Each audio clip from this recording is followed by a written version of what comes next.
The Dallas-Fort Worth International Airport buzzed with the chaos of travelers, rolling suitcases clattering over tiles, announcements crackling through overhead speakers, and the faint hum of jet engines rumbling beyond the glass walls. Sergeant Aaliyah Jackson stood near Gate C-17, her worn military boots planted firmly on the polished floor, a stark contrast to the flurry of sneakers and heels around her. In her left hand, she clutched a boarding pass, its edges creased from her restless grip. 8 months in Iraq, 8 months of sandstorms, mortar fire, and sleepless nights were finally behind her. She was going home to New Orleans, to the humid air and jazz-soaked streets she dreamed of every night in the barracks. Her hazel eyes, shadowed with fatigue, scanned the terminal, taking in the blur of faces. A small, tired smile flickered across her lips as she thought of her family. Her mama's gumbo, her daddy's bear hugs, and her little brother Eli's relentless questions about the Army. Flight 418 to New Orleans, now boarding first class, the speaker blared, snapping her out of her reverie. Aaliyah blinked, glancing down at her ticket. First class? She flipped it over, double-checking the print. Seat 2A, first class. Her brow furrowed. She'd booked economy, standard military fare. This had to be a mistake, some glitch in the system, or maybe a rare stroke of luck. She wasn't about to question it. After months of cramped Humvees and dusty cots, the idea of legroom and a cushioned seat felt like a gift she didn't deserve, but wouldn't refuse. Adjusting the strap of her small camouflage backpack, she joined the line forming at the gate, her heart thudding a little faster. Home was just a flight away. As she stepped onto the jet bridge, the hollow clomp of her boots echoed against the walls, a steady rhythm that grounded her amidst the chatter of passengers ahead. The air shifted, cooler, tinged with that recycled staleness she knew too well from military transports. She emerged into the plane's first-class cabin, and the sight hit her like a punch. Polished wood trim, wide leather seats, and a quiet elegance she'd only seen in movies. A young flight attendant with a bright smile and a name tag reading Tessa greeted her. "Welcome aboard, ma'am. Your seat's 2A, just to your left." Aaliyah nodded, murmuring a soft, "Thank you," and moved toward her spot. She stowed her backpack in the overhead bin, her fingers lingering on the straps for a moment, then sank into the seat. The leather creaked under her weight, and she exhaled, a long, shaky breath she hadn't realized she'd been holding. This was real. She was here. For the first time in months, she let her shoulders slump, her guard easing just a fraction. The hum of the cabin wrapped around Aaliyah like a blanket, the soft murmur of voices and the rustle of bags being stowed blending into a strange kind of lullaby. She leaned her head back against the headrest, closing her eyes for a moment, letting the luxury of the seat seep into her aching muscles. It was a far cry from the rattling C-130s she'd ridden out of Baghdad, packed shoulder to shoulder with soldiers, the air thick with sweat and diesel fumes. Here she could stretch her legs, feel the cool air conditioning brush her skin, and, for a fleeting second, pretend the weight of the last 8 months wasn't pressing down on her chest. She pictured her family waiting at Louis Armstrong Airport, her mama waving a homemade sign, her daddy's quiet grin, Eli bouncing on his toes. The thought warmed her, thawing the edges of the numbness she'd carried since Mosul. Her fingers brushed the pocket of her uniform, where a small folded photo rested, a snapshot of her unit, taken just weeks before the ambush that changed everything. Marisol Rivera's wide grin flashed in her mind, that infectious laugh echoing through the memory of a dusty Iraqi outpost. Aaliyah's throat tightened. She'd made it back, but Marisol hadn't. The guilt gnawed at her, sharp and familiar, but she pushed it down, focusing instead on the hum of the plane. She wasn't ready to unpack that yet. Not here, not now. The seatbelt sign blinked on with a soft ding, and she fastened hers, the click grounding her back in the present. Passengers shuffled past, their voices a low buzz. Businessmen in suits, a family with a toddler, an elderly woman clutching a floral purse. Aaliyah watched them through half-open eyes, blending into the background like she'd trained herself to do. Then came the footsteps, heavy, deliberate, stopping right beside her. She felt the shift before she saw him, a shadow looming in the aisle, the air thickening with unspoken judgment. Excuse me? A voice cut through the calm, sharp as a blade. Aaliyah's eyes snapped open.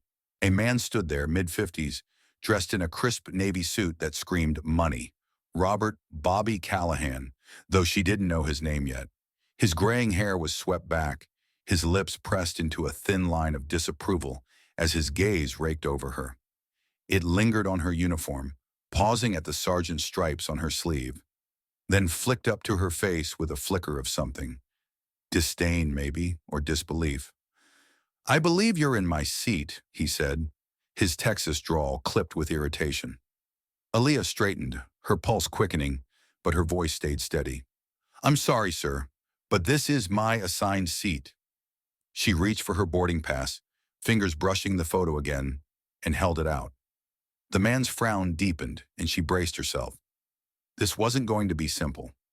The first-class cabin of Flight 418 felt smaller the moment Bobby Callahan's words sliced through the air. Aaliyah held out her boarding pass, her fingers steady despite the heat rising in her chest. "Seat 2A, sir," she said, her voice calm but firm, honed by years of keeping cool under pressure. Bobby snatched the ticket from her hand, his eyes narrowing as he scrutinized it like a lawyer cross-examining evidence. His suit jacket rustled as he shifted his weight, towering over her in the aisle. The faint scent of expensive cologne clashed with the recycled air, and his jaw tightened as he read the seat number again. "There's got to be some mistake," he snapped, louder now, his drawl sharpening into something accusatory. "This is first class." The implication hung heavy, unspoken but clear as day. "You don't belong here." Aaliyah's stomach twisted, a familiar knot she'd felt too many times before. On bases where she'd been the only black woman in the room, in towns where her uniform drew stares instead of salutes. She met his gaze, her hazel eyes unyielding. "I'm aware of that, sir," she replied, handing him no ammunition with her tone. "That's my ticket. You can check with the crew." Around them, heads turned, passengers shifting in their seats, some with curiosity, others with discomfort. The elderly woman with the floral purse clutched it tighter, her lips pursing. Bobby's face flushed a shade darker, his fingers crumpling the edge of the boarding pass. "This is ridiculous," he muttered, loud enough for the cabin to hear. "I paid good money for this, and I'm not about to—" He cut himself off, but his eyes flicked over her uniform again, lingering on the dust-stained fabric, the sergeant's stripes, and then up to her face with a sneer that said more than words ever could.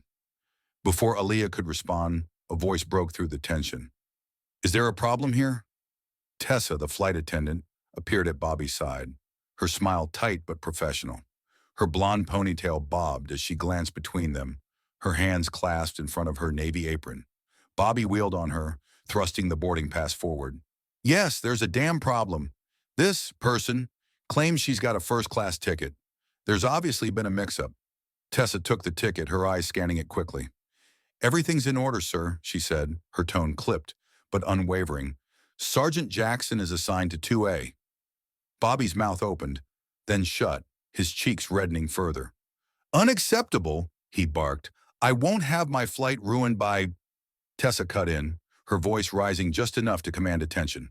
"Sir, I'm going to need you to lower your voice. Sergeant Jackson has every right to be here. Please find your seat. We're preparing for takeoff." Bobby Callahan stood frozen for a moment, his chest heaving as Tessa's words hung in the air.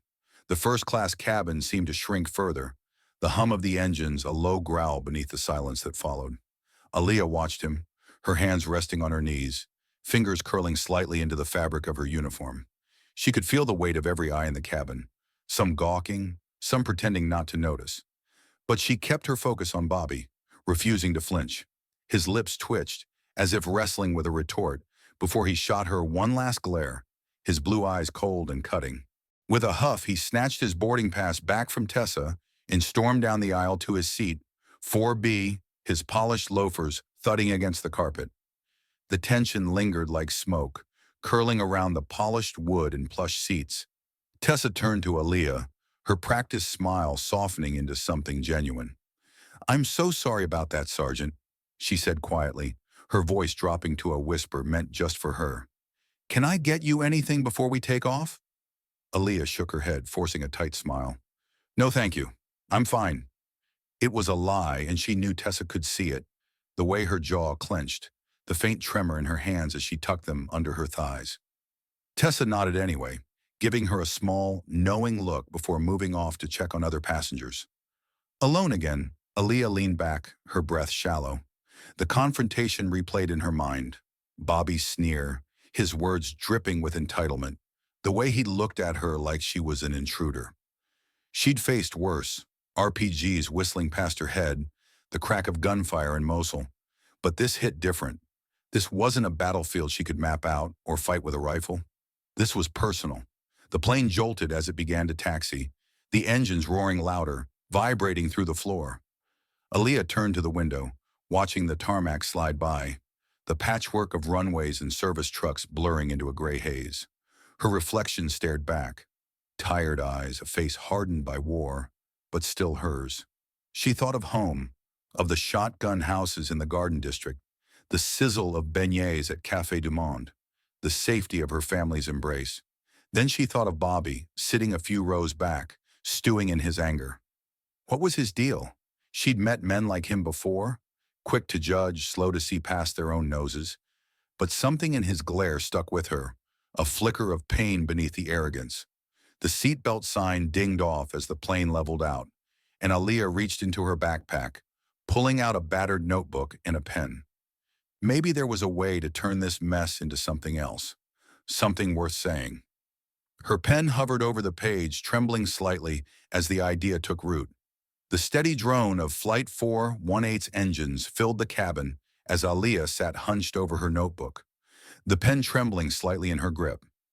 The first-class seat cradled her, a luxury she still couldn't quite settle into, but her mind was miles away, back in the dust-choked streets of Mosul, where the air smelled of smoke and fear. Bobby Callahan's words from an hour ago looped in her head. This is first class. That sneer, that dismissive flick of his eyes over her uniform. It wasn't just about a seat. It was about her, who she was, what she represented. Her chest tightened, a mix of anger and exhaustion bubbling up, but she swallowed it down. She'd learned long ago to channel that fire into something useful, something that didn't just burn out. The notebook was her lifeline now, its pages a place to untangle the mess inside her. She pressed the pen to the paper, the ink bleeding slightly as she wrote, "Dear Sir," then paused, staring at the words. Sir. Too formal for a man who'd looked at her like she was dirt on his shoe, but she wasn't writing to lash out. This was bigger than that. She exhaled, her breath shaky, and kept going. My name is Aaliyah Jackson. I'm a sergeant in the U.S. Army, just back from Iraq. I didn't ask for this seat, but it's mine, same as it could be yours. Her handwriting slanted, uneven from the faint vibration of the plane, but she pushed on. She wanted him to see her, not the uniform, not the skin, but the person who'd survived 8 months of hell and still chose to sit tall. The memory of Marisol Rivera crept in unbidden, her best friend's voice sharp and warm, cutting through the chaos of a firefight. Keep your head up, chica. We're tougher than they think. Marisol's laugh had been a beacon, right up until that last patrol. Aaliyah's pen faltered, a tear smudging the ink. She wiped her cheek quickly, glancing around to make sure no one saw. The cabin was dim now, the lights softened as passengers settled in. Across the aisle, the elderly woman with the floral purse dozed, her head tilted against the window. A businessman 2 rows up tapped furiously at his laptop. And then there was Bobby, 4 rows back, his silhouette rigid, staring out his own window. She caught his profile for a split second, the hard line of his jaw, and wondered what made a man like him tick. Was it pride, money, or something deeper, something broken? She turned back to her notebook, writing faster now. I've seen things you can't imagine. Friends lost, lives saved. I don't know your story, but I'm guessing you've got one too. The plane jolted suddenly, a sharp dip that rattled the overhead bins, and her pen skidded across the page. The jolt of turbulence yanked Aaliyah back to the present, her notebook sliding an inch across the tray table. She gripped it instinctively, her heart thudding as the plane shuddered again, harder this time. Overhead, the fasten seatbelt sign flashed on with an insistent ding, and a ripple of unease spread through the cabin. The businessman snapped his laptop shut, muttering under his breath. The elderly woman stirred, clutching her purse tighter. Aaliyah's training kicked in. Her pulse steadied, her breathing slowed. She'd ridden out worse than this, strapped into a Black Hawk with rotor blades screaming over a storm-swept desert. But the passengers around her didn't have that steel in their spines, and their nervous murmurs filled the air like static. She glanced at her letter, the last line smeared where her pen had skidded. "I'm guessing you've got one too." Bobby's story. She didn't know it yet, but she felt it, something raw lurking behind his polished suit and sharp tongue. Maybe that's why she kept writing, even as the plane rocked. She steadied the notebook with one hand and pressed on. "I joined the Army at 19, left New Orleans with big dreams and a duffel bag. 8 months ago, I was in Mosul when a roadside bomb took my best friend. Her name was Marisol Rivera. She died so I could live." The words spilled out, jagged and real, each one carving a piece of her open. She hadn't talked about Marisol, not to her family, not to the shrink they'd sent her to after the debrief, but here, 30,000 feet up, facing a man who judged her without knowing her. It felt right to let it bleed onto the page. The turbulence worsened, a deep groan rumbling through the fuselage. A tray clattered somewhere behind her, and a child's whimper cut through the noise. Aaliyah's pen hovered, her eyes flicking to the window. Dark clouds churned outside, flashes of lightning streaking through the gray. She thought of Marisol again, how she'd sung old salsa tunes in the barracks, her voice a lifeline in the dark. "We keep going, Aaliyah. That's what we do." Aaliyah's jaw tightened, and she wrote, "I'm not here to take anything from you. I'm here because I earned it, same as anyone." She paused, the plane lurching again, and caught a glimpse of Bobby across the aisle. He was gripping his armrests, his knuckles white, his face turned away. But she swore she saw him glance her way, just for a second, his expression unreadable. Tessa's voice crackled over the intercom. "Folks, we're hitting some rough air. Please stay seated." The cabin lights flickered, and Aaliyah tucked her pen into the notebook's spine, promising herself she'd finish later. The storm outside was growing, and something told her it wouldn't be the only one she'd have to weather before this flight was over. The turbulence hit Flight 418 like a fist, the plane bucking hard enough to send a ripple of gas through the first-class cabin. Aaliyah's notebook slid off her tray table, thudding to the floor as the overhead bins rattled ominously. Lightning slashed through the dark clouds beyond her window, illuminating the chaos outside, a swirling mass of gray and black, angry and alive. The fastened seatbelt sign glowed a steady amber, and the engines growled louder, fighting the storm's pull. Around her, passengers gripped their armrests, faces pale with worry. The businessman 2 rows up cursed under his breath, his laptop now useless in his lap. The child's whimper from coach escalated into a wail, piercing the tense air. Aaliyah's pulse spiked, but her training snapped into place. Years of staying calm when the world fell apart. This wasn't Mosul, but it wasn't safe either. She bent to retrieve her notebook, her fingers brushing the worn cover as another jolt rocked the plane. Across the aisle, the elderly woman, Mrs. Dubois, she'd heard Tessa call her, clutched her floral purse to her chest, her eyes wide and glassy with fear. Her breathing came in short, ragged bursts, and her knuckles whitened around the bag's straps. Aaliyah unbuckled her seatbelt, ignoring the sign for a moment, and leaned toward her.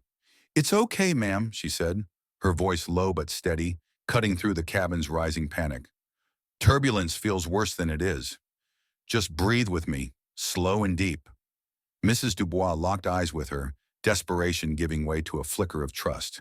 She nodded, mimicking Aaliyah's slow inhale, her grip loosening slightly as the plane steadied for a brief second. Tessa's voice crackled over the intercom again, strained but professional. "Folks, we're doing our best to get through this. Please keep your seatbelts on."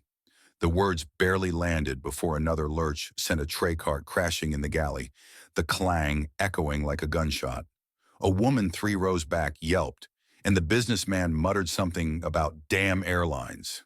Aaliyah kept her focus on Mrs. Dubois, her hand resting lightly on the armrest between them. "You're doing great," she said, offering a small smile. "Think of something steady, like the Mississippi back home, rolling along no matter what." Mrs. Dubois managed a shaky nod, her lips trembling into a faint smile. "New Orleans?" she whispered. Aaliyah nodded. "Born and raised."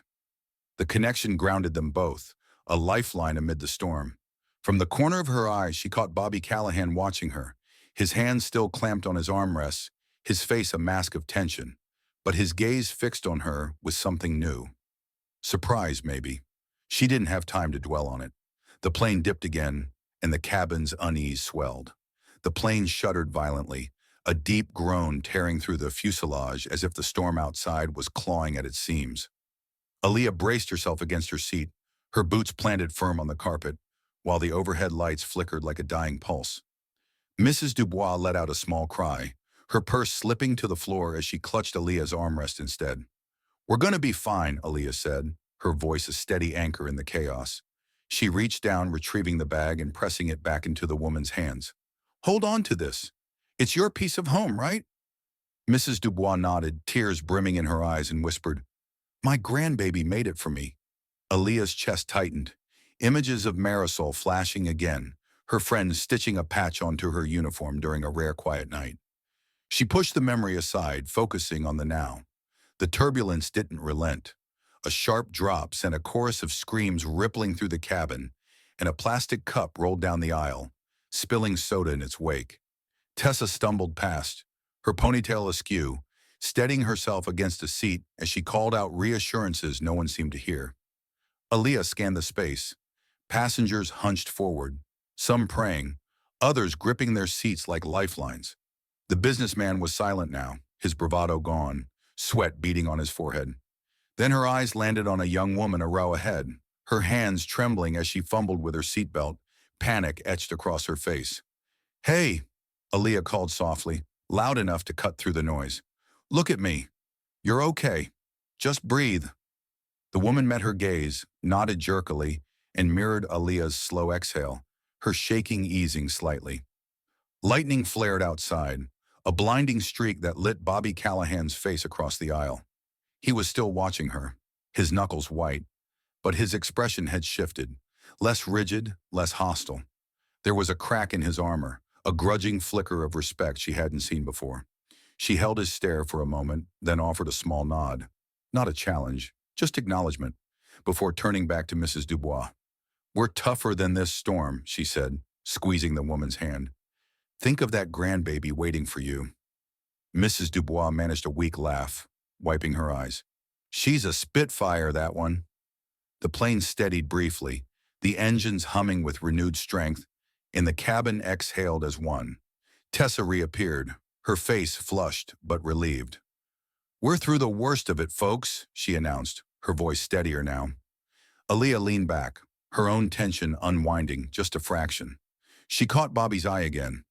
He looked away quickly, but not before she saw something soften in his posture. The storm had shaken more than the plane, and as the clouds thinned outside, Aaliyah felt the weight of what she'd started with that letter pressing harder. It wasn't finished yet. Neither was this. The wheels of Flight 418 kissed the runway at Louis Armstrong, New Orleans International Airport with a gentle thud, the storm's fury fading into a distant rumble beyond the terminal. Aaliyah Jackson exhaled, her shoulders loosening as the plane slowed, taxiing toward the gate. The cabin lights brightened, chasing away the dimness of the past hour, and a collective sigh of relief rippled through the passengers. Mrs. Dubois, still clutching her floral purse, turned to Aaliyah with a watery smile. "Thank you, dear," she said, her voice trembling but warm. "You're a blessing." Aaliyah nodded, her throat tight. "Glad I could help, ma'am." She glanced out the window. Rain streaked the glass, but the sky was clearing, hints of a Louisiana sunset peeking through the clouds. Home felt closer now, real and tangible. As the seatbelt sign blinked off, passengers stirred, gathering bags and stretching stiff limbs. Aaliyah reached for her backpack, her notebook tucked safely inside, the unfinished letter to Bobby Callahan weighing on her mind. She'd poured her soul into those pages, Marisol's memory, the bomb in Mosul, the fight to prove herself. It wasn't done, but it was enough for now. She stood, slinging the pack over her shoulder, her boots scuffing the carpet as she moved into the aisle. Tessa caught her eye from the galley, flashing a thumbs up. "You're a rock, Sergeant," she called softly. Aaliyah managed a small smile, but her thoughts lingered on Bobby, his glare during takeoff, his silence in the storm. She'd felt his eyes on her, a shift she couldn't quite name.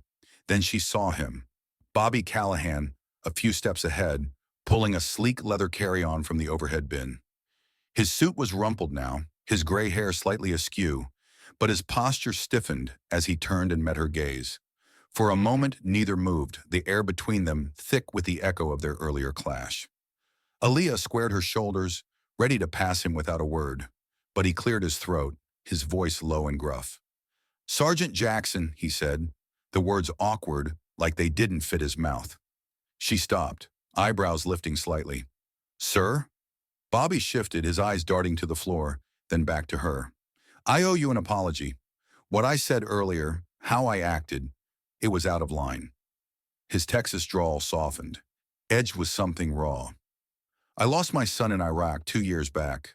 A soldier, like you. Guess I let that mess me up more than I knew." Aaliyah's breath caught, the revelation hitting like a quiet shock. She studied his face, lines etched deep, eyes shadowed with grief, and saw a crack in the man who'd sneered at her hours ago. "I'm sorry for your loss," she said, her voice steady but softer now. "That's a hard thing to carry." Bobby Callahan nodded at Aaliyah's words, a jerky motion that betrayed the weight he still carried. "Hard don't cover it," he muttered, his hand tightening on the handle of his carry-on. The cabin around them buzzed with movement, passengers filing toward the exit, Tessa directing traffic with a tired smile. But for Aaliyah, the moment narrowed to just the two of them. She saw it now, the pain behind his earlier venom, the way it had twisted him into someone he maybe didn't recognize. She'd seen that look before, in soldiers who'd lost squad mates, in herself after Marisol. Grief was a thief, stealing pieces you didn't know were gone until they cut. "I didn't mean to take it out on you," Bobby continued, his voice dropping lower, almost lost in the shuffle of feet. "Seeing you there, in that seat, it hit me wrong. I was angry you made it back when my Sean didn't." He swallowed hard, his Adam's apple bobbing, and for the first time, his eyes met hers without that hard edge. Aaliyah's chest ached, not with the anger she'd felt at takeoff, but with a quiet understanding she hadn't expected. "I get it," she said simply. "I've lost people too.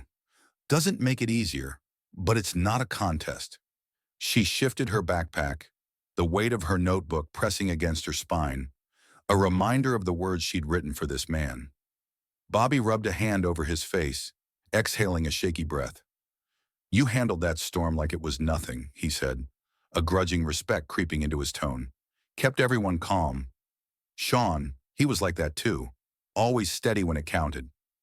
Aaliyah tilted her head, catching the flicker of pride in his eyes. "Sounds like he was a good soldier," she replied.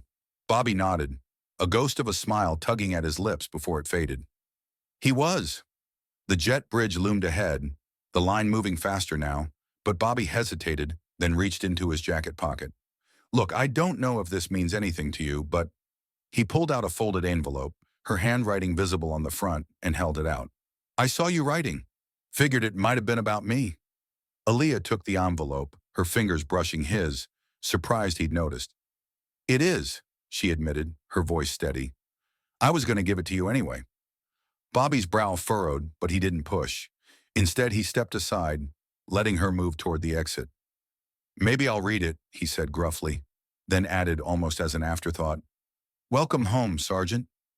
She paused, meeting his gaze one last time, a flicker of something new passing between them, before stepping onto the jet bridge, the warm, humid air of New Orleans seeping through the cracks.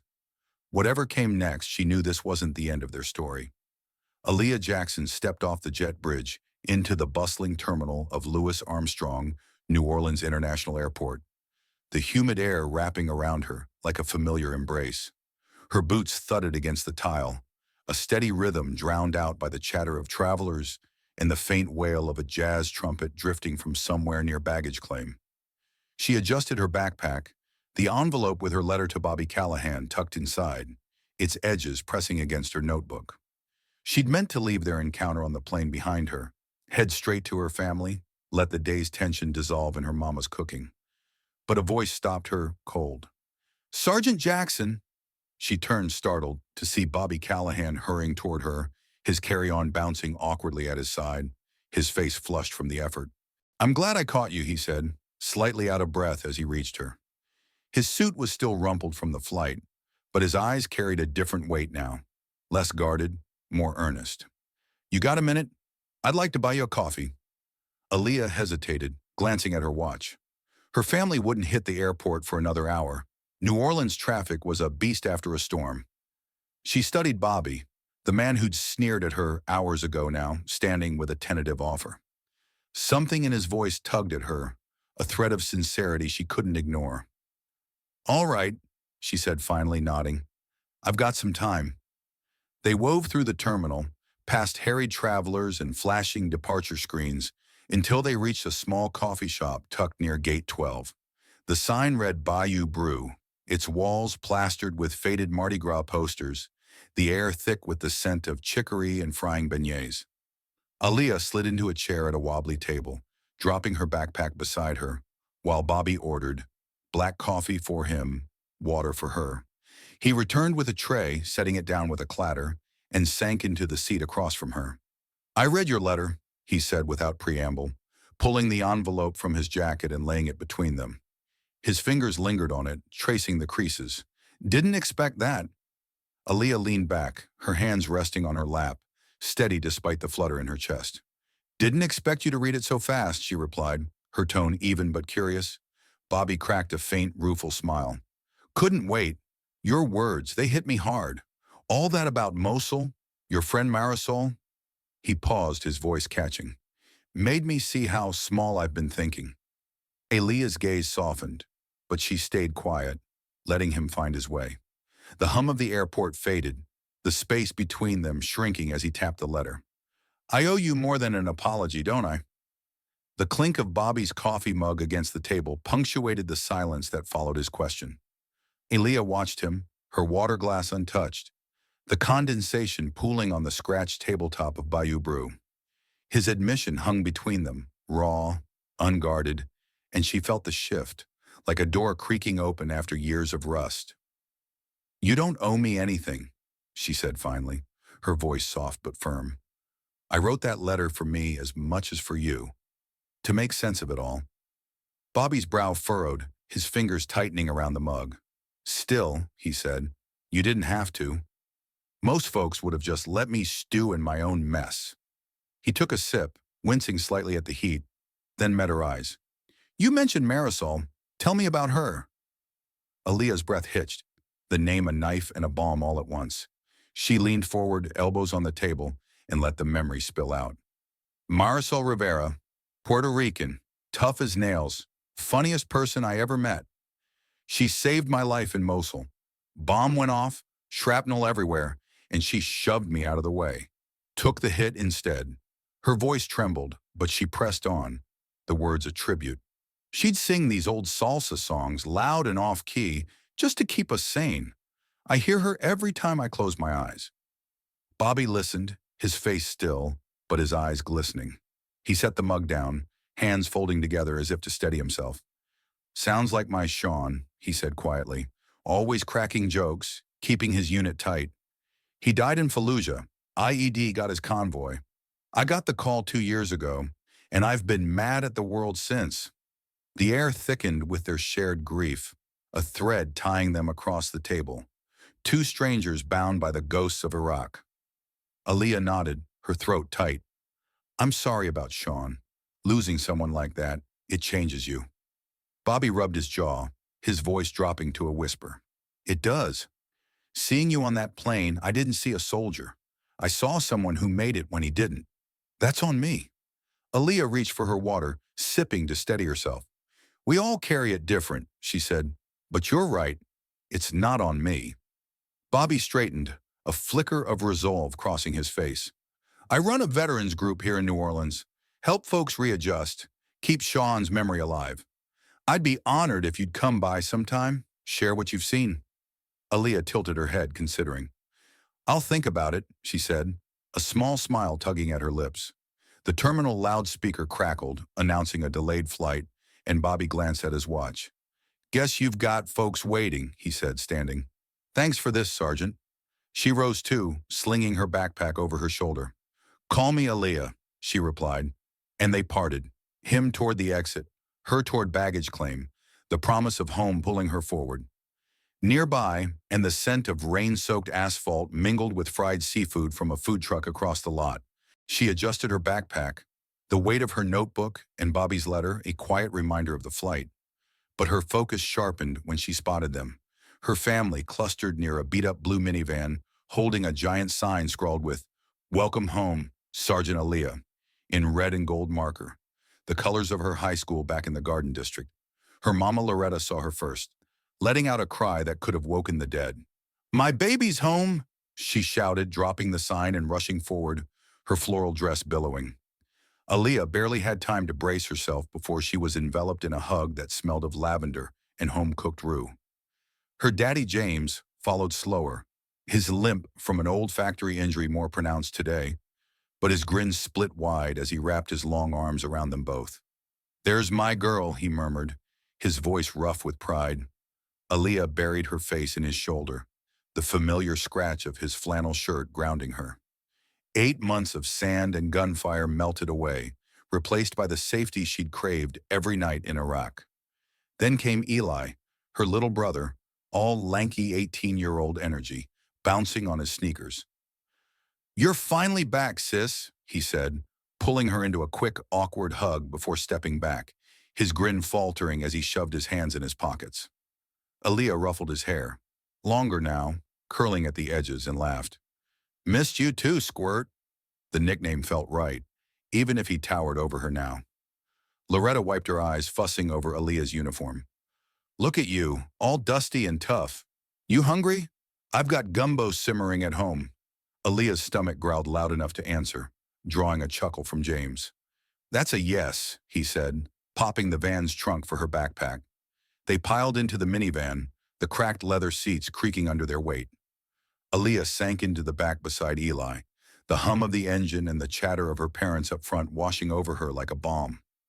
Out the window, New Orleans unfolded, strip malls giving way to shotgun houses painted in faded pastels, oak trees dripping with Spanish moss. She'd missed this, the rhythm of the city, the way it breathed life into every corner. But as the airport faded in the rear view, her mind drifted back to Bobby Callahan, the coffee, his offer, the crack in his voice when he'd said Sean's name. She hadn't told her family yet, and the weight of it lingered. The minivan rumbled through the Garden District, the streets narrowing as they wound past wrought iron fences and porches sagging with age. Aaliyah pressed her forehead against the window, watching the familiar blur of her childhood. Ms. Thibodeau's corner store, the park where she'd skinned her knees learning to bike. The normalcy of it all felt surreal after Iraq, like stepping into a dream she wasn't sure she'd earned. Loretta twisted in the front seat, her eyes bright. We kept your room just like you left it, baby, she said. Well, I dusted a bit. Couldn't let it turn into a museum. James chuckled from the driver's seat. She's been fussing over it for weeks, wanted everything perfect. Aaliyah smiled, warmth spreading through her chest. Can't wait to crash in my own bed, she said, her voice soft with longing. Eli shifted beside her, his knee bouncing restlessly. He'd been quiet, too quiet for the chatterbox she remembered, and Aaliyah nudged him with her elbow. What's up with you, huh? No big stories about school or your latest hustle? He smirked, but it didn't reach his eyes. Just glad you're back, sis. Been kind of boring without you bossing me around. There was an edge to his tone, a shadow she couldn't place. She studied him, the way his hands fidgeted, the faint tension in his shoulders, and felt a flicker of unease. You sure? She pressed, keeping it light. He nodded too quick, turning to stare out his own window. Yeah, I'm good. The van pulled into their driveway, a modest 2-story house with peeling white paint and a porch cluttered with potted plants. A banner hung crookedly over the door. Welcome home, hero. Balloons in red, white, and blue swaying in the breeze. Surprise! Loretta clapped her hands, beaming as Eli scrambled out to grab Aaliyah's backpack. James squeezed her shoulder. All for you, kiddo. Aaliyah blinked back tears, overwhelmed by the love stitched into every detail. Inside, the house smelled of gumbo and Loretta's favorite jasmine candles, the hardwood floors creaking under her boots as she dropped her bag by the stairs. Starving, she admitted, grinning as her mama bustled toward the kitchen. Plates coming right up. But as they settled around the dining table, heaping bowls of gumbo steaming before them, Aaliyah couldn't shake the feeling that something was off with Eli. He picked at his food, avoiding her gaze, and when James asked about his college applications, he mumbled, still figuring it out. Loretta shot him a look, but Aaliyah caught the real tell, his fingers tapping the table, a nervous tic he'd had since he was little. She didn't push, not yet, but her mind churned. Iraq had taught her to spot trouble brewing, and this felt like it. Whatever he was hiding, it had come out soon enough. For now she savored the taste of home, unaware that another surprise, Bobby Callahan, was already on his way to her door. The evening settled over the Garden District like a warm blanket, the sky streaked with orange and purple as the sun dipped below the oaks. Aaliyah Jackson sat at the dining table, her bowl of gumbo half empty, the spicy warmth of shrimp and okra lingering on her tongue. Loretta hummed in the kitchen, clattering dishes, while James flipped through the evening paper, his reading glasses perched low. Eli slouched across from her, still picking at his food, his silence louder than the cicadas buzzing outside.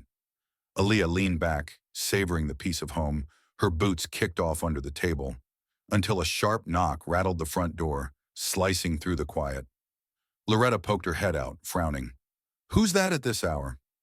James set his paper down, glancing at Aaliyah. You expecting someone, baby girl? She shook her head, puzzled. No, sir. James shuffled to the door, his limp slowing his steps, and Aaliyah followed, curiosity tugging at her.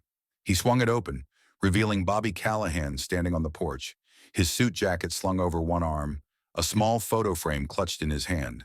His gray hair caught the porch light, and his face carried a mix of determination and unease. Evening, he said, his drawl thick but hesitant. I hope I'm not intruding. I'm Bobby Callahan. Met your daughter on the flight today. James raised an eyebrow, stepping aside. Come on in, then. Any friend of Aaliyah's welcome here.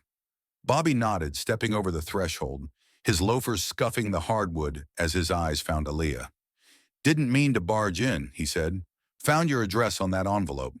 Thought we ought to talk more. Aaliyah's family froze, a ripple of confusion passing through the room. Loretta emerged from the kitchen, wiping her hands on a dish towel, her gaze darting between them. Eli straightened, his sullen mood shifting to curiosity. Talk about what? Loretta asked, her tone polite but edged with suspicion. Aaliyah took a breath, stepping forward. It's okay, Mama. Bobby and we had a rough start on the plane, but we worked it out. Sort of.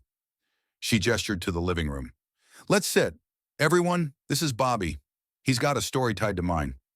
Bobby offered a tight smile, holding up the frame, a photo of a young soldier in desert camo, grinning wide. This is Sean, my boy, he said, voice low. Figured your folks might want to hear how you changed my mind today. They settled into the living room, the worn couch creaking under Bobby's weight as he sat beside Aaliyah. Loretta perched on an armchair, James beside her, while Eli hovered near the stairs, arms crossed. Bobby cleared his throat, the photo resting on his knee. I was a damn fool on that flight, he started, glancing at Aaliyah. But your daughter, she's something else. Aaliyah leaned forward on the couch, her hands clasped as Bobby's words filled the living room. The jasmine scent from Loretta's candles mingled with the faint spice of gumbo still wafting from the kitchen, grounding the surreal moment. Bobby held Sean's photo up, his thumb brushing the frame. This was taken a month before he died, he said, his voice cracking. Fallujah, 2 years back. IED took him and half his squad. I've been carrying that anger ever since, until today. He glanced at Aaliyah, a flicker of gratitude in his eyes. She wrote me this letter on the plane, after I made an ass of myself over a damn seat. Told me about her friend Marisol, lost in Mosul. Made me see I'd been judging her all wrong. Loretta's suspicion softened, her hands folding the dish towel in her lap. James adjusted his glasses, leaning in, while Eli edged closer, his arms uncrossing. Aaliyah took the cue, her voice steady but thick with emotion. Bobby thought I didn't belong in first class. Said it out loud, too. I was mad, but I wrote that letter to explain who I am. 8 months in Iraq, losing Marisol. It's part of me. I figured if he knew, maybe he'd get it. She met Bobby's gaze, a silent understanding passing between them. Turns out, we've got more in common than I thought. Bobby nodded, setting the photo on the coffee table. Sean was like her, steady, good with people. When that storm hit the plane, Aaliyah kept everyone calm, like it was nothing. Reminded me of him. He paused, swallowing hard. I told her about my veterans group after we landed. Thought she'd fit right in. Loretta's eyes widened, pride creeping into her expression. You did that, baby? She asked. Aaliyah shrugged, a small smile tugging at her lips. Just did what I do for my unit. Didn't know he was watching. Eli broke his silence, his voice sharp with curiosity. So you're not a jerk anymore? He asked Bobby, blunt as ever. Loretta hissed, Elijah. But Bobby chuckled, a low, rueful sound. Fair question, kid. I was a jerk, worse than that. But your sister showed me a better way. Takes guts to own up to it. James reached over, squeezing Loretta's hand. Sounds like you've both been through hell, he said, his tone grave. Takes courage to turn it around. Bobby nodded, his posture easing. Trying to, sir. Sean would have hated how I acted. I'm here to make it right. The room settled, the tension unwinding into something softer. Aaliyah glanced at the photo of Sean, his grin so like Marisol's, and felt a pang of connection. I'll come to your group, Bobby, she said quietly. We've got stories worth sharing. He smiled, genuine this time, and stood, offering James a handshake. Thank you for hearing me out. As he moved to leave, Aaliyah knew this was just the start of healing, of something bigger, waiting beyond her front door. The French Quarter hummed with life as Aaliyah Jackson stepped into St. Louis Cathedral's community hall. The air thick with the scent of old wood and faint traces of incense. It was a week after Bobby Callahan's visit to her home, and she'd agreed to join his veteran support group for their monthly meeting. Her boots echoed on the polished floor, a familiar sound amid the unfamiliar. Rows of folding chairs, a small podium, and a scattering of faces she didn't know. Bobby stood near the front, his suit swapped for a simple button-down, waving her over with a grin. Glad you made it, Aaliyah, he said, his drawl warm now, free of the edge she'd first heard on Flight 418. Folks are excited to meet you. She nodded, adjusting her backpack, her stomach fluttering with nerves she hadn't felt since basic training. The room filled slowly, men and women of all ages, some in faded military caps, others with prosthetic limbs or haunted eyes that mirrored her own. Aaliyah took a seat near Bobby, her hands resting on her knees as he kicked things off. Evening, everyone, he said, his voice carrying over the murmurs. We've got a special guest tonight, Sergeant Aaliyah Jackson, just back from Iraq. She's got a story worth hearing. Heads turned, eyes locking on her with a mix of curiosity and respect. She stood, her uniform traded for jeans and a plain tee, but the weight of her service still clung to her. Hey, y'all, she started, her New Orleans lilt softening the room. I'm not much for speeches, but Bobby asked me to share, so here goes. She told them about the flight, the clash with Bobby over seat 2A, the storm that shook the plane, the letter she'd written to bridge the gap. Her voice steadied as she spoke of Marisol Rivera, the friend who died in Mosul, her laughter a lifeline in the dark. I wrote that letter to make sense of it, she said, glancing at Bobby. Didn't know it'd bring me here.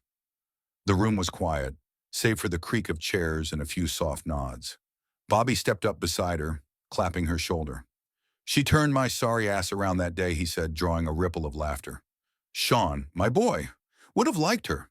He paused, then added, we're starting something new tonight. A panel, vets sharing stories with the community. Aaliyah's in if she'll have us. She nodded, a small smile breaking through. I'm in. The group clapped, a warm sound that eased her nerves, but then a voice cut through, deep, resonant, from a man in a clerical collar at the back. Sergeant Jackson, he said, standing. I'm Pastor James. Heard about you from a flight attendant friend. That you on flight 418? Aaliyah blinked, caught off guard. Yeah, that was me. Pastor James stepped forward, his presence commanding the room as the chatter died down. Word's been going around about a sergeant calming folks on a stormy flight, he said, his voice rich with a preacher's cadence. Didn't know I'd find her here tonight. Aaliyah shifted in her seat, heat creeping up her neck. The group's eyes swung back to her, sharper now, and Bobby raised an eyebrow, a grin tugging at his lips. Tessa, she muttered, piecing it together. The flight attendant must have spread the story. Pastor James nodded. That's right. She's my niece. Said you were a rock up there. Kept an old lady breathing steady. Even got my sister's friend talking about it at church. A murmur rippled through the room, and Aaliyah felt the weight of their attention settle on her like a spotlight she hadn't asked for. I just did what needed doing, she said, her tone firm but modest. Same as any of us would. Pastor James smiled, a knowing glint in his eye. Maybe, but it's a gift, Sergeant. Folks need to hear it, especially from someone who's been where you have. He glanced at Bobby. This panel idea is gold. Count me in. I'll get the congregation out. Bobby clapped his hands, energized. That's what I'm talking about. We kick it off next month. Vets, locals, all in this room together. The group buzzed, ideas bouncing as chairs scraped and voices rose. Aaliyah leaned back, her mind racing. She'd come to share a story, not start a movement. But the spark was lit, and she couldn't unsee the hunger in their faces, people looking for something to hold on to. Bobby slid into the seat beside her as the meeting wound down, his voice low. You're a natural, you know that? Sean be proud to see this. Aaliyah traced a scratch on the table, Marisol's laugh echoing in her head. Feels bigger than me, she admitted. Like it's not just my story anymore. He nodded, his gaze distant. That's how it works. You put it out there, and it grows. I've been running this group 2 years. Never seen it catch like this. He tapped the table, decisive. Next week, we plan the panel. Bring your fire, Aaliyah. She met his eyes, a quiet resolve settling in. I will. As they filed out into the quarter's night air, jazz spilling from a bar across the street, the cathedral's shadow looming, Aaliyah felt a shift. The city she'd left 8 months ago wasn't the same, or maybe she wasn't. Pastor James's words stuck with her, a whisper of pressure she couldn't shake. She'd faced bombs and bullets, but this, standing up, being seen, felt like a different kind of fight. Back home, Eli's silence and her own ghosts waited, and she knew the weight of this new mission would test her in ways Iraq never had. But for now, she walked beside Bobby, the promise of something bigger pulling her forward. Aaliyah Jackson jolted awake in her childhood bedroom, her breath ragged, sweat beading on her forehead.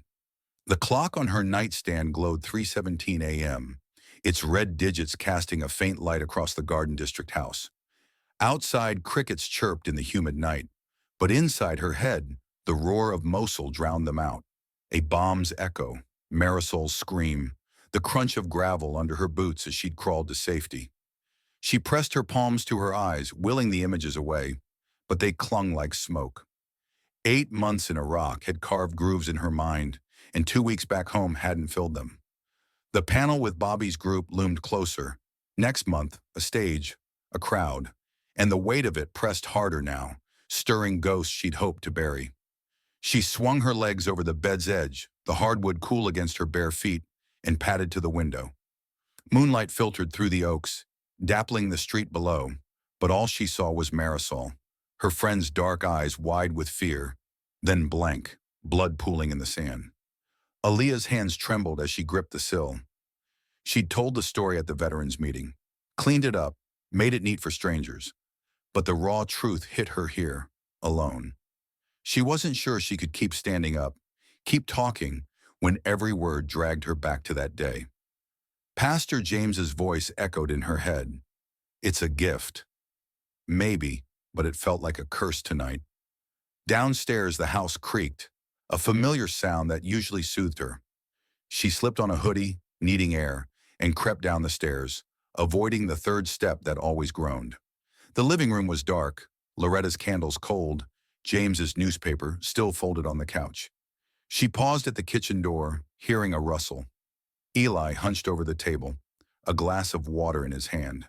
His silhouette was tense, his knee bouncing like it had at dinner. "Can't sleep either?" she asked, her voice soft but cutting the silence. He flinched, turning to her, his face shadowed but his eyes sharp. "Just thinking," he mumbled, too quick, too vague. Aaliyah slid into the chair across from him, studying him, the way he avoided her gaze, the nervous tap of his fingers. "You've been off since I got back," she said, keeping it gentle but firm. "What's going on, Eli?" He shrugged, sipping his water, but the tick in his jaw gave him away. She'd seen it in soldiers hiding bad news. Something big was brewing. "It's nothing, sis," he said, but his voice cracked, and she knew he was lying. The panel, the nightmares, Bobby's group, it all swirled in her head. But Eli's secret felt closer, sharper. She leaned forward, her soldier's instincts kicking in.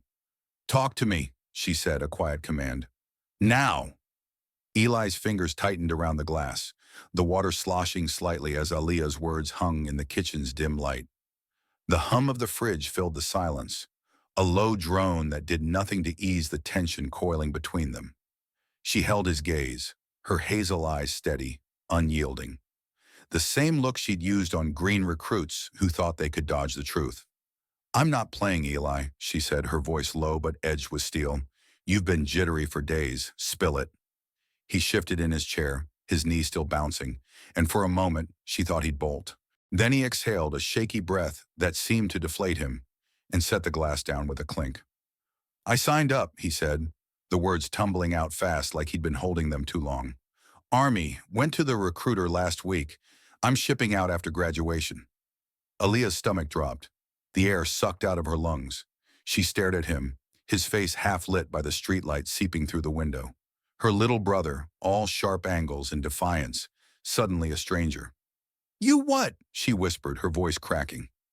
Eli straightened, meeting her eyes now, a spark of resolve flaring. "I want to serve like you. Been thinking about it since you left.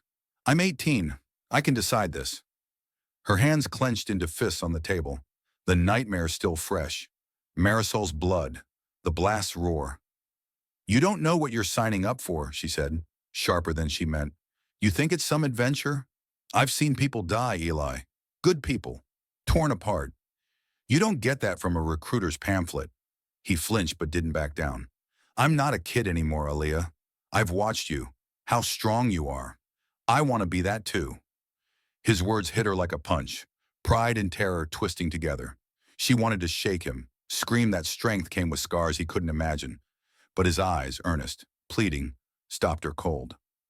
The kitchen clock ticked, each second a hammer in her skull.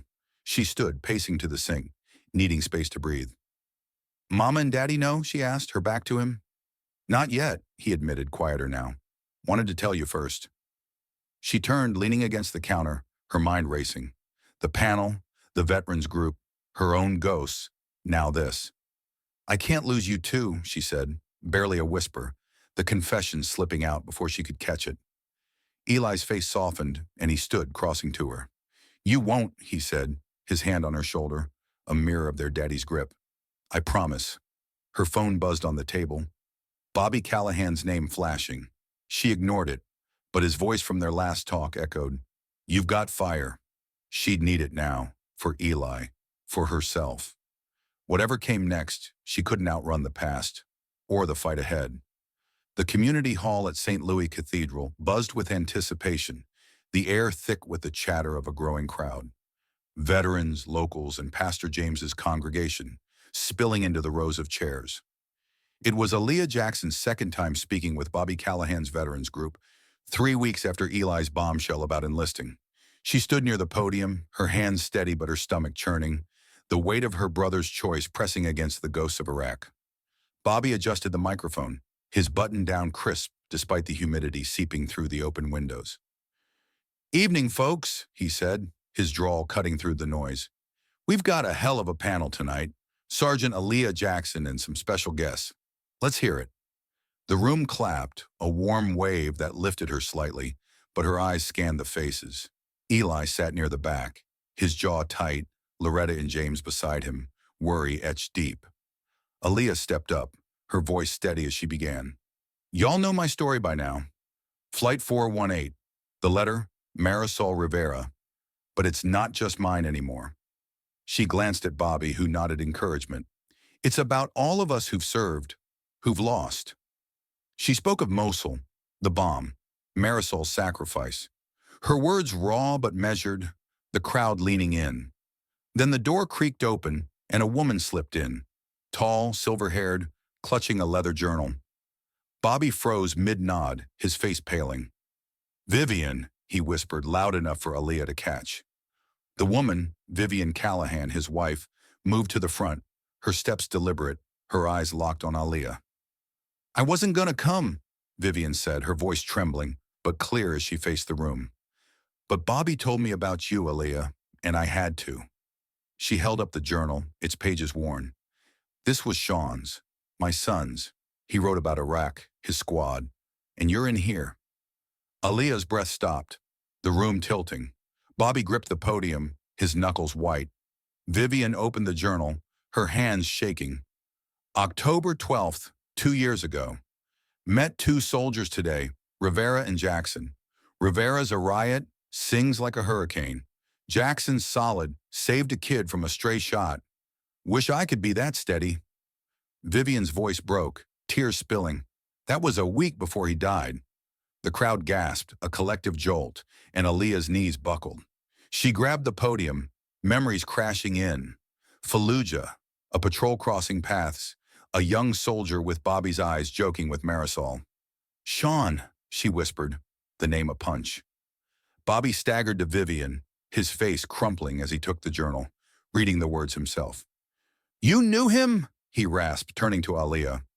She nodded, tears blurring her vision. I didn't know his name. Not till now. The room held its breath, the past stitching itself into the present, binding them in a knot of grief and fate. The silence in the cathedral hall stretched taut, broken only by the faint rustle of Vivian's journal as Bobby clutched it to his chest. Aaliyah's heart pounded, her mind reeling. Sean Callahan, a face from Fallujah, now a name tying her to Bobby in ways she'd never imagined. The crowd watched, riveted, as Vivian wiped her eyes and stepped closer, her voice steadying. I found this after Bobby came home that night, talking about you, she said to Aaliyah. I knew I had to bring it here. For Sean, for all of us. Bobby's shoulders shook, a sob escaping as he traced his son's handwriting. He looked up to you, he said, his voice raw, and I was too blind to see it. Aaliyah swallowed hard, the weight of Marisol and Sean crashing together. 2 lives lost, now tethering her to this room, this moment. She turned to the crowd, her voice trembling but resolute. I didn't know Sean's name back then, but I remember him, his laugh, how he kept his squad tight. Marisol liked him too. They're why I'm here, why I keep going. Tears streaked her face, but she stood tall, the soldier in her shining through. The room erupted in applause, a wave of support that shook the old walls, but her eyes found Eli, still in the back, his face a storm of emotion. Loretta gripped James's hand, her lips pressed tight, sensing what was coming. Eli stood suddenly, his chair scraping loud, and the crowd hushed, all eyes on him. I've been listening, Eli said, his voice cutting through the quiet, shaky but firm. To my sister, to y'all, I signed up for the army. Thought it'd make me like her. He paused, glancing at Aaliyah, his eyes glistening. But hearing this, Sean, Marisol, what it costs, I'm scared. I don't know if I'm ready. The admission hung heavy, raw and honest, and Aaliyah's chest tightened. She stepped off the podium, moving toward him, the crowd parting. You don't have to be me, Eli, she said, loud enough for all to hear. You just have to be you. That's enough. He nodded, tears spilling, and pulled her into a hug, a fierce, trembling embrace that said more than words. Bobby joined them, Vivian at his side, the journal still in his hand. You're both tougher than I ever was, he said, his voice thick. Pastor James rose, his deep voice booming. This is what we're here for. Truth, healing. Let's carry it forward. The crowd cheered again, a swell of unity. But Aaliyah felt the pull of something bigger, a call to keep building. for Sean, for Marisol, for Eli. As they stepped back, her resolve hardened. The panel was just the start. The real work waited, and she'd face it head-on at Audubon Park next month, with her family and Bobby beside her. The late afternoon sun bathed Audubon Park in golden light, casting long shadows over the sprawling oaks, and the crowd gathered near the riverbank. It was a month after the revelation at St. Louis Cathedral, and Aaliyah Jackson stood at a makeshift podium, the Mississippi's slow churn, a steady hum behind her. Hundreds filled the space, veterans in worn caps, families with kids clutching flags, Pastor James's flock mingling with strangers drawn by word of mouth. Bobby Callahan flanked her left, Vivian on her right, Sean's journal resting on the table beside a small box. Aaliyah's family sat front row, Loretta wiping her eyes, James beaming, Eli shifting nervously in his seat. The air buzzed with anticipation, the weight of this moment heavier than any she'd faced in Iraq. She adjusted the microphone, her voice cutting through the breeze. "Good afternoon, y'all," she began, her New Orleans lilt ringing clear. "I'm Sergeant Aaliyah Jackson, and I'm here to talk about bridges, not the ones over rivers, but the ones between us." The crowd hushed, leaning in as she traced her journey. Flight 418, the clash with Bobby, the letter that changed them both. She spoke of Marisol Rivera, her voice breaking as she described the bomb in Mosul, then of Sean Callahan, the soldier she'd met in Fallujah, now a thread binding her to this day. "They're why I'm here," she said, tears glinting in her eyes. "They gave everything so we could build something better." Bobby stepped up, his hand on her shoulder, his own voice thick. "Aaliyah showed me what I'd forgotten. Sean's fight wasn't just out there, it was here, in us." He gestured to Vivian, who opened the box, revealing Sean's service medal, its bronze catching the light. "This was his," she said, her tone steady despite the tremble in her hands. "He'd want you to have it, Aaliyah, for what you've done." She pinned it to Aaliyah's jacket, the crowd erupting in applause, a roar that shook the park. Aaliyah touched the medal, her breath hitching, Marisol's laugh, Sean's grin flashing in her mind. "Thank you," she whispered, then faced the crowd again, stronger now. "We all have power to build these bridges," she said, her voice rising. "It starts with listening, really hearing each other, even when it's hard. I learned that from a man who judged me, from a brother who scared me, from friends I'll never forget." She glanced at Eli, then Bobby, her resolve stealing. "It's not easy, but it's worth it, because when we do, we replace fear with understanding, prejudice with compassion." The crowd cheered, a swell of voices, and Aaliyah felt it, a fire she'd carried from Iraq, now a beacon. This was her mission, her way to honor the fallen, and she wasn't done yet. Eli rose from his seat as the applause faded, his lanky frame cutting through the crowd's murmur. Aaliyah watched him approach, her heart pounding. He hadn't told her what he'd do today, only that he'd made up his mind. "I've been wrestling with something," he said into the mic, his voice shaky but growing firm. "Thought I'd enlist, follow my sister, but after hearing her, Sean, Marisol, I'm staying. Gonna study, help kids like me figure out their path." Loretta gasped, gripping James's hand while Aaliyah's eyes welled up. "You're enough, Eli," she said, pulling him into a hug as the crowd cheered again. Louder now, a wave of pride and relief washing over her. He'd found his own bridge, and she'd helped build it. Bobby took the mic next, Vivian beside him, their hands clasped. "This group's growing because of Aaliyah," he said.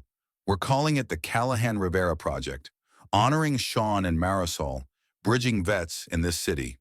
He nodded to Pastor James, who stood beaming. "Church is in, doors open for anyone who needs it." The crowd roared approval, and Aaliyah felt the medal's weight on her chest, a tether to the past, a promise for the future. She'd stay too, she decided, not in uniform, but here, with Bobby, Eli, this mission. New Orleans was home, and she'd root her fight in its soil. As the event wound down, the sun dipped low, painting the Mississippi in hues of fire. Aaliyah stepped off the podium, her family swarming her, Loretta's tears soaking her shoulder, James's quiet, "Proud of you, baby," Eli's grin wide and free. Bobby and Vivian joined, a makeshift unit forged from pain and purpose. "You're stuck with us now," Bobby said, his drawl light with a smile. Aaliyah laughed, the sound raw and real. "Good." Then from her backpack, she pulled a folded letter. Marisol's found in her gear after Mosul, unread until yesterday. She handed it to Bobby. "Read it out," she said, her voice steady. He unfolded it, his breath catching as he spoke. "Aaliyah, if you're reading this, I'm gone. Don't stop. Live for what we fought for. Each other. Te amo, chica." The words hung in the air, a final note in the river's song, and Aaliyah felt the last knot in her chest unravel. The crowd dispersed, but she lingered with her people, the water lapping at the bank, a mirror to the bridges they'd built, invisible but unbreakable. Under the oaks, she stood tall, not just a soldier, but a daughter, a sister, a peacemaker, ready for whatever came next, armed with compassion and the unshakable belief that understanding could heal. As night fell, the park emptied, but Aaliyah's resolve glowed brighter than the stars. She'd turned loss into light, and though the road ahead was hers to shape, this moment, perfect whole, would echo forever.